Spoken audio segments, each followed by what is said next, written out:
so essential to us to be engaged or eat the words of God. Amen.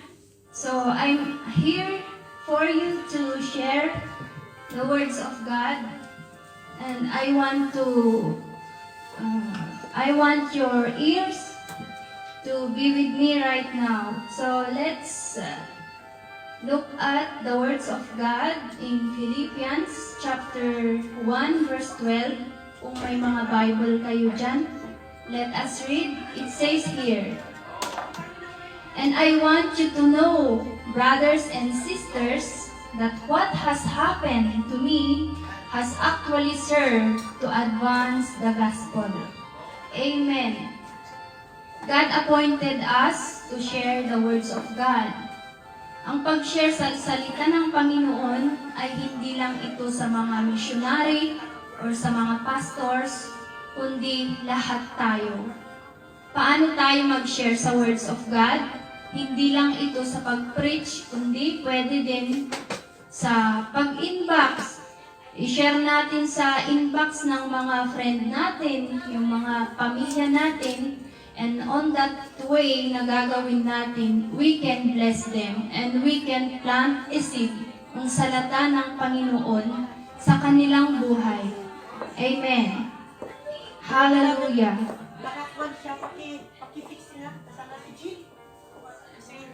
So, we are locked down of what we want to do. Amen. Kailangan na alam natin yung purpose ni Lord sa ating buhay, to share the words of God to others. Kasi ang salvation ay hindi lang para sa ating sarili, kundi ito ay para sa lahat. Amen. Una, there are points wherein we can use our different difficulties and we can turn it into opportunities. Una, opportunity to advance the gospel. This is the opportunity na i-share natin yung salita ng Diyos sa iba. Amen. At sa mga anak ng Panginoon, hindi lang sa mga nasa church, kundi yung mga naka-engage sa salita ng Panginoon, I want to encourage you na behind all the circumstances, we should be unstoppable. Amen? Keep sharing the words of God. Walang makakapag-stop sa atin, maging this pandemic or lockdown, hindi yan ang dahilan para ma-stop tayo na i-share ang salita ng Panginoon sa iba. Pwede naman yan sa inbox, pwedeng i-post sa Facebook. Amen? Instead na nagpo-post tayo dyan ng mga nonsense, I encourage you na i-post natin ang salita ng Panginoon. Kasi yung mga nang babasa dyan ay mabless sila at nakakapagbago ito sa kanilang buhay. Amen. Hallelujah. And next, I just want to encourage yung mga anak ng Panginoon, the true followers of Christ. I just want to encourage everyone na huwag tayong madaling masaktan. Alam niyo mga kapatid, yung mga offenses na yan, darating talaga sa ating buhay. May mga hurts talaga na hindi natin mapigilan kasi parte na ng buhay yan. But I want to encourage everyone na kung tayo man ay nasaktan, let's encourage ourselves to the words of God. Let's meditate the words of God para tayo ay lumakas. Amen? Hallelujah, Jesus. Ano pa? To live our life worthy with the gospel. Ayun nga yung sinabi ko kanina na let us sink in our life to the words of God. Dahil dito tayo humuhugot, dito tayo nagkakaroon, amen, ng tamang mindset, positive mindset how can we respond things? How can we respond kung tayo ay nasaktan ng iba? Amen. Hallelujah. Huwag tayong humugod sa mga hugot-hugot sa Facebook. Amen. Humugod tayo sa salita ng Panginoon. Hallelujah.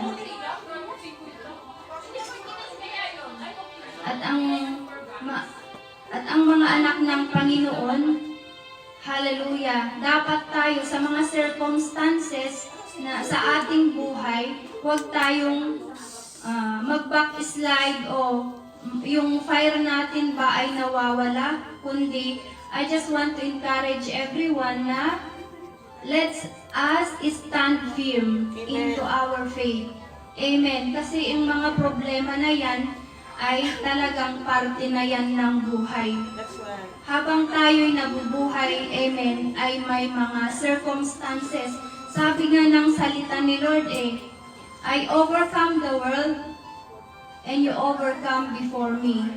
Amen. This world is full of trials, but I overcome the world and you overcome before me. Yun yung sinabi ni Jesus Christ. Hallelujah. Number 2, on how wherein different difficulties we turn into opportunities. Number 2 is that the children of God is strong. Be bold.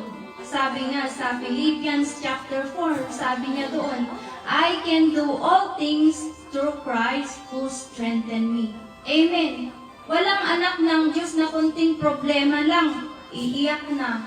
Kunting problema lang, ayaw nang magsimba. Kunting problema lang, nagwawala na kung ano na ang ginagawa. Amen? Ang isang anak ng Diyos ay sa lahat ng problema sa kanyang buhay, she can stand firm in His faith. Kasi sabi ni Lord sa Philippians, ulitin ko, I can do all things through Christ who strengthened me. Amen. Hallelujah. Diyan tayo humuhugot na si Lord, pinapalakas niya tayo. Amen. Because He will never leave nor forsake us. He is always with us. Amen. Hallelujah. Hallelujah. Kung maalala niyo yung story yung story ni Abednego sa Bible, na sila yung mga leaders, great leaders sa Israel noon, tapos kinuha ng king ng Babylonian sila na i-slave. At dahil sila ay mga great leaders, ginawa ng king ng Babylonians na sila ay isang mga leaders, yung mga dating leader nila noon ay nagselos sila. Kaya gumawa silang ng tactics kung paano sila patalsikin o paano sila pababain sa kanilang pwesto bilang leader. Kaya yung isang mangkukulam doon, sinabi na gagawa tayo ng Diyos-Diyosan na gold, sabi niya doon. At sabihin natin na lahat ng mga servant, lahat ay magbabow down sa Diyos-Diyosan na gold na ito. At kung sino man ang hindi mag-worship sa gold na ito ay masusunog sa apoy. Sabi ng mangkukulam na yun. Tapos nung sinabi sa kanila na mag-bow down kayo sa Diyos-Diyosan na ito na gold, pero sabi ni Abednego at yung dalawang kasama niya, ni Shadrach at si Meshach pala yun, tapos ni Abednego sabi na kahit patayin niyo kami, kahit uray niyo po, uronda kami, sabi niya doon, we will never bow down sa gold na Diyos-Diyosan na yan. Kasi alam namin na ang tunay na Diyos na gumawa ng lahat ay hindi niya kami pababayaan. He will going to rescue us. At kung hindi niya naman kami ililigtas, we will never worship that idol. We will never worship that gold. Kasi ang Diyos na buhay ang aming sinasamba. Can you imagine that at the point of their death, sabi nila na kahit hindi kami i-deliver ng tunay na Diyos namin, ay hindi kami magsasamba sa Diyos-Diyosan na yan. Amen? Kaya yung hari ng Babylonia, nagalit siya, sabi niya, gawin yung mas mainit 7 times para sunugin niyo ang mga tatlong yan na hindi nagbabow down. Sabi ng hari doon. Tapos nung intapwak da isuda, ijay fire na diyay, malaking gulat nila kasi hindi nasunog yung tatlo. Nag-worship sila doon tapos nakita nila yung liwanag, an extraordinary person na yun si Jesus. Liwanag at nakita nila na sila ay nag-worship sa fire. Hindi sila nasusunog. Amen. At yung hari doon, sabi nila, their God is a true God. At yung position nila doon ay lalo silang itinaas. At sabi ng king, kung sino man ang hindi mag-worship sa God ni Abednego, Shishidrak, ay mapaparusahan. Kasi ang Diyos na siniserve nila ay ang tunay na Diyos. Amen. It's a great testimony talaga na si Lord, pinapahintulutan niya ang mga circumstances sa ating buhay for His name be glorified. Para lalo natin siyang makilala sa ating buhay. Amen. Hallelujah. Kaya huwag kang magpanik, kapatid, kung may mga storms ka man, kung may pinagdadaanan ka man, kundi I encourage you, just kneel down to the Lord, ask guidance to the Lord, na palakasin ka. Amen. Hallelujah. Your difficulties, God turns into your opportunities. Every storms, God turns into blessing. Amen. Hallelujah. Mag-engage lang tayo sa Kanyang salita. We stand in these words. Amen. Hallelujah. Let's rise up in our faith above every storms, above every adversaries into our life. Because the God we serve is a God who is in control of everything. Amen. God is higher than your sickness. God is higher than your pain. God is higher than your storms. Fight with the good fight. Amen. God is with us. Hallelujah, Jesus. Doon po nagtatapos ang ating maikling sharing sa gabing ito, and I do believe that this message, short message, given you encouragement. Hallelujah. To seek more God into your life. Amen. Kasi wala tayong magagawa kung wala ang Diyos sa ating buhay. I just want to encourage everyone, let's choose to deep down into our faith than to sweep away. Amen. Kasi kung magbabackslide tayo, mag-backslide tayo, lalo tayong mapapahamak. Kaya kapatid, kung sinimulan mo na, I encourage you, whatever trials you are facing, rise up into your faith. God is with you. God is with us. Amen. Fight with the good fight. Hallelujah. Thank you, Lord. Father God, thank you so much for your words that we have learned right this evening, Father God.